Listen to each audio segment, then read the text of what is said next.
छात्रों, online class में आपका स्वागत है। आज हम शुक्ल युगीन गद्य और शुक्लोत्तर युगीन गद्य का संक्षिप्त परिचय जानेंगे। कक्षा 10 के पाठ्यक्रम में केवल शुक्ल और शुक्लोत्तर युग ही पढ़ना है, इसलिए सबसे पहले शुक्ल युग पर चर्चा करना चाहेंगे। छात्रों, हिंदी गद्य का विकास जब हम पढ़ रहे थे तो उसमें हमने पाया कि हिंदी गद्य के विकास को कई भागों में बांटा गया। भारतेंदु युग, द्विवेदी युग, शुक्ल युग, शुक्लोत्तर युग। तो हम पाते हैं कि द्विवेदी युग के पश्चात शुक्ल युग, और जिसकी समय सीमा 1920 ईस्वी से 1936 ईस्वी तक मानी गई है। और यह शुक्ल युग, इसका नामकरण आचार्य रामचंद्र शुक्ल के नाम पर हुआ,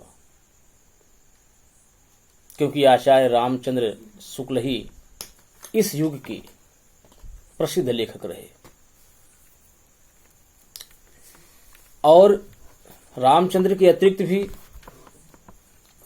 जैसे श्याम सुंदर दास, हजारी प्रसाद द्विवेदी, बाबू गुलाब राय, वियोगी हरि, वासुदेव शरण अग्रवाल, शांति प्रिय द्विवेदी आदि उल्लेखनीय है। आचार्य रामचंद्र शुक्ल के निबंध चिंतामणि, जो 2 भागों में है, भाग 1 व भाग 2, तथा रस मीमांसा प्रसिद्ध निबंध है। शुक्ल युग में हिंदी गद्य लेखकों के एक नवीन वर्ग का उदय हुआ,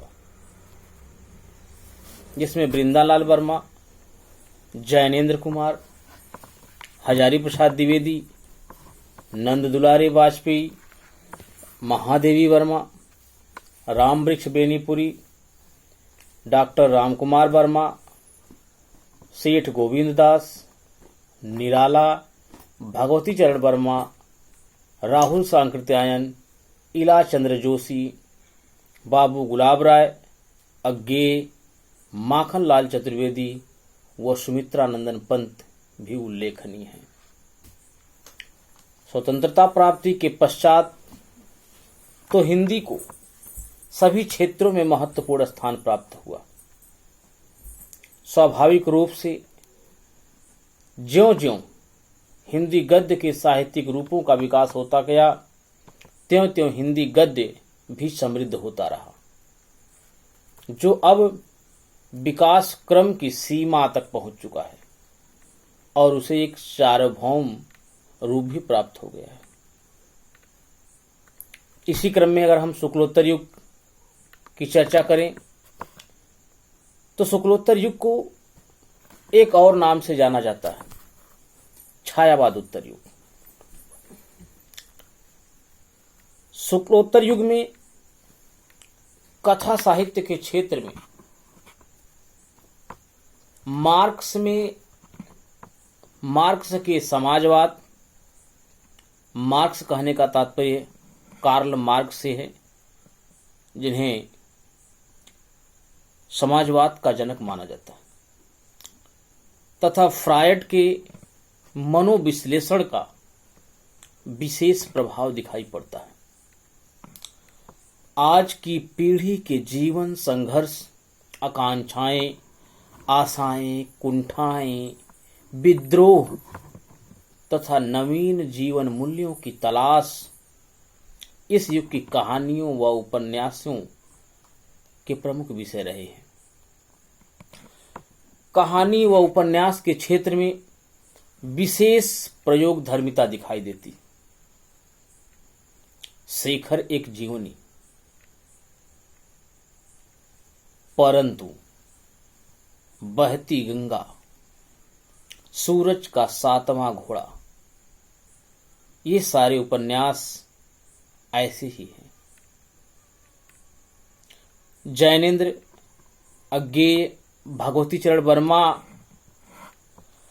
और धर्मवीर भारती, मन्नू भंडारी, यशपाल, अमृतलाल नागर इस युग के प्रसिद्ध कहानीकार और उपन्यासकार हैं। प्रेमचंद, जयशंकर प्रसाद, बाल मुकुंद गुप्त, पद्म सिंह शर्मा, श्याम सुंदर दास और रामचंद्र शुक्ल जैसे लेखक द्विवेदी युग की ही देन है। इस युग के निबंधों में विषय विस्तार के साथ विविध शैलियों का आकर्षक सौंदर्य भी दिखाई पड़ा। इस दृष्टि से स्वयं द्विवेदी जी के अतिरिक्त बाल मुकुंद गुप्त, पूर्ण सिंह, यशोदानंदन अखौरी, चतुर्भुज औदीच्य, पद्म सिंह शर्मा, श्याम सुंदर दास और रामचंद्र शुक्ल के कार्य बड़े ही महत्वपूर्ण हैं। अंतिम तीन लेखकों में, यानी अंतिम तीन कहने का तात्पर्य पद्म सिंह शर्मा, श्याम सुंदर दास और रामचंद्र शुक्ल, इन तीनों लेखकों ने समालोचना और इतिहास लेखन के क्षेत्र में बड़ा ही अभूतपूर्व कार्य किया था। इस क्षेत्र में मिश्र बंधुओं के कार्य भी उल्लेखनीय है। पहली पीढ़ी में आचार्य हजारी प्रसाद द्विवेदी, शांतिप्रिय द्विवेदी, रामधारी सिंह दिनकर, यशपाल, उपेंद्रनाथ अश्क, भगवती चरण वर्मा, अमृतलाल नागर, जैनेन्द्र कुमार, सच्चिदानंद हीरानंद वात्स्यायन अज्ञेय, डॉक्टर नगेंद्र, रामवृक्ष बेनीपुरी, बनारसी दास चतुर्वेदी, वासुदेव शरण अग्रवाल, कन्हैया लाल मिश्र प्रभाकर, भगवत शरण उपाध्याय आदि गद्य लेखक हैं। दूसरी पीढ़ी उन गद्यकारों की है जो स्वतंत्रता प्राप्ति के बाद साहित्य सृजन में लगे,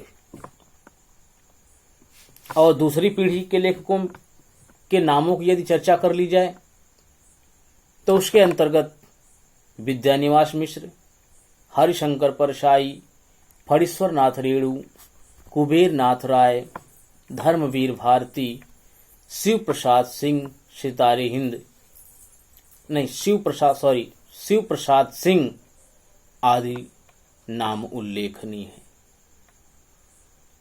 छात्रों, आज बस इतना ही। अगले दिन हम हिंदी गद्य की विभिन्न विधाओं पर चर्चा करेंगे।